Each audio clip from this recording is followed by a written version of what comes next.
नमस्कार, मैं जितेंद्र चतुर्वेदी। आखिर सीबीआई के नए डायरेक्टर कांग्रेस की आंखों में खटक क्यों रहे हैं?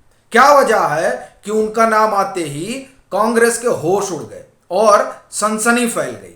और फिर यह भी कि सीबीआई डायरेक्टर की नियुक्ति के लिए जो कमेटी है, जिसमें प्रधानमंत्री होते हैं, भारत के मुख्य न्यायाधीश होते हैं और नेता सदन होते हैं, वो जो कमेटी बैठी, उस कमेटी में आखिर क्यों सीबीआई के डायरेक्टर के तौर पर जब प्रवीण सूद का नाम आता है तो कांग्रेस विरोध करती है?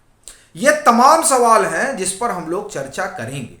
और आप देखें कि यह इसलिए भी जरूरी है क्योंकि कर्नाटक की प्रचंड जीत के बाद तो अब कांग्रेस विपक्ष की अलंबरदार भी हो गई है और सीबीआई के पास तो आप जानते ही हैं कि केसों का खजाना है और एजेंसियां इस समय करप्शन को लेकर बड़ी एक्टिव है, क्योंकि खुद पीएम की पॉलिसी है कि करप्शन को लेकर जीरो टॉलरेंस।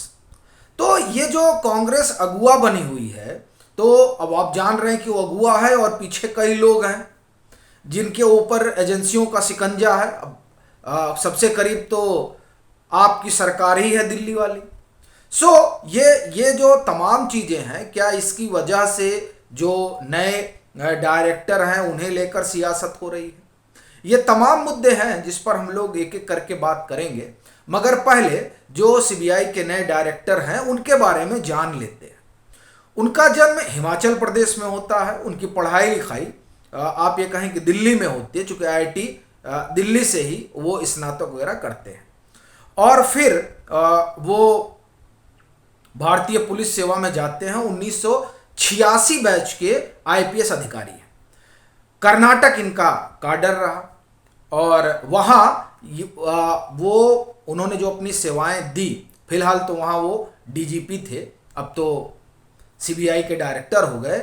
वहाँ रहते हो उनका जो काम काज है उसकी बड़ी सराहना हुई। वो आप देखिए कि जो टेररिज्म एंगल से चीज़ें होती हैं उस पर उन्होंने बड़ा अच्छा काम किया। महिला सुरक्षा पर भी उन्होंने जिस तरह से वहाँ हेल्पलाइन वगैरह डेवलप की बड़े बड़े शहरों में कर्नाटक के, वो भी अपने आप में एक नज़ीर है। और उनका जो काम काज रहा उसी की वजह से उनको राष्ट्रपति पदक भी मिला और फिर वहाँ जो है चीफ मिनिस्टर गोल्ड मेडल भी मिला कर्नाटक में। और फिर वो बतौर डीजीपी मुझे लग रहा है कि तकरीबन 3 साल से वो थे और 24 में उनका टेन्योर ख़त्म होता है, या आप कहें कि उनका जो अपना रिटायरमेंट वाला था उससे पहले वो अब डायरेक्टर बन गए, तो 2 साल का उनका यहाँ कार्यकाल होगा। अब इस दरमियान जो ये राजनीति है, उस राजनीति पर आने से पहले थोड़ा कर्नाटक पर बात कर लेते हैं, क्योंकि कर्नाटक में सरकार बन रही है कांग्रेस की। वहाँ जो कांग्रेस के अध्यक्ष हैं डीके शिव कुमार और ये कहें कि अब डीके शिव कुमार और पूरी कांग्रेस प्रवीण सूद को लेकर एकदम अलग नजरिया रखती है।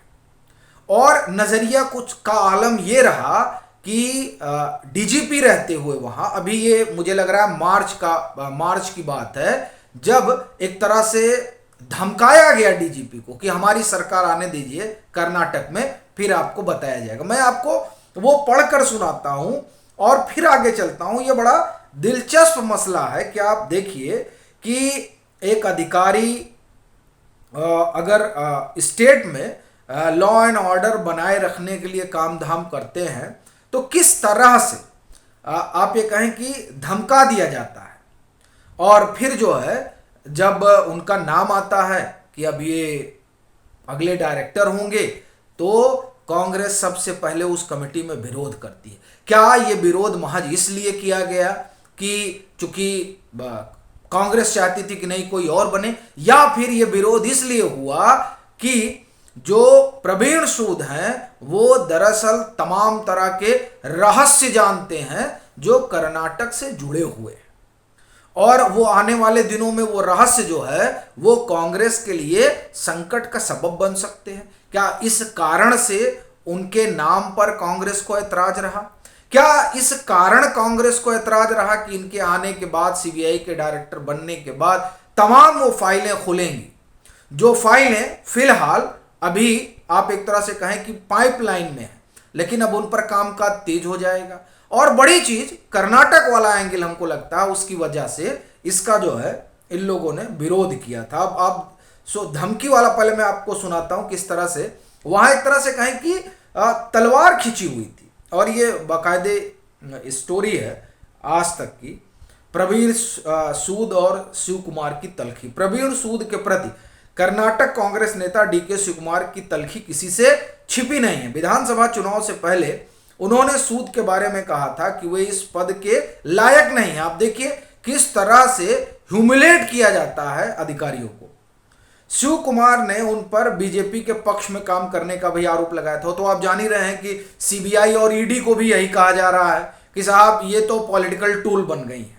खैर, अब आप देखिए जब कांग्रेस की अगुवाई में 14 दल संभवतः जाते हैं सुप्रीम कोर्ट, तो सुप्रीम कोर्ट वहां से अपना ये लोग पीआईएल विड्रॉल करके भाग आते हैं, ये स्थिति है। लेकिन बाहर कहते हैं कि नहीं साहब, ये सब लोग जो है वो सरकार के सारे काम। कहा था कि वे 3 साल से डीजीपी हैं मगर उनका काम बीजेपी के कार्यकर्ता के समान है।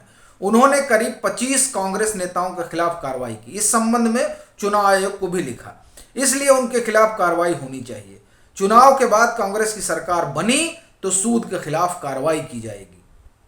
समझ रहे हैं? तो ये तमाम चीजें हैं, और शायद यही वजह है कि कांग्रेस जो है वो जब ये डायरेक्टर के लिए इनका नाम आता है तो अधीर रंजन चौधरी जो उस मीटिंग में होते हैं, चूंकि जो सीबीआई के डायरेक्टर चुने जाने की प्रक्रिया है उसमें जो कमेटी है उसमें नेता सदन भी रहते हैं, तो नेता सदन थे और इन्होंने विरोध किया। तो ये जो विरोध है वो दरअसल समझ में आता है कि कांग्रेस को शायद इस बात का डर सता रहा है कि अब जो कि लंबा कार्यकाल है इनका, और इनके यहाँ 2 साल पूरा रहेंगे ये, तो इनके आने के बाद तमाम फाइलों का दौर शुरू होगा। और फिर दूसरी तरफ भी चूंकि अब ये विपक्ष के अलंबरदार बनने का दावा पेश करेंगे तो और भी लोग हैं, और आपसे तो आजकल इन लोगों के अच्छे संबंध भी हैं। तो ऐसी स्थिति में लगता है कि प्रवीण सूद जो है वो तमाम लोगों की आंखों में खटक रहे हैं, और उस खटकने की अगुवाई में कांग्रेस खड़ी है। बाकी आपकी अपनी क्या राय है जरूर साझा करें। मतांतर से नहीं जुड़े हैं तो जुड़े, वीडियो को लाइक करें और खूब शेयर करें।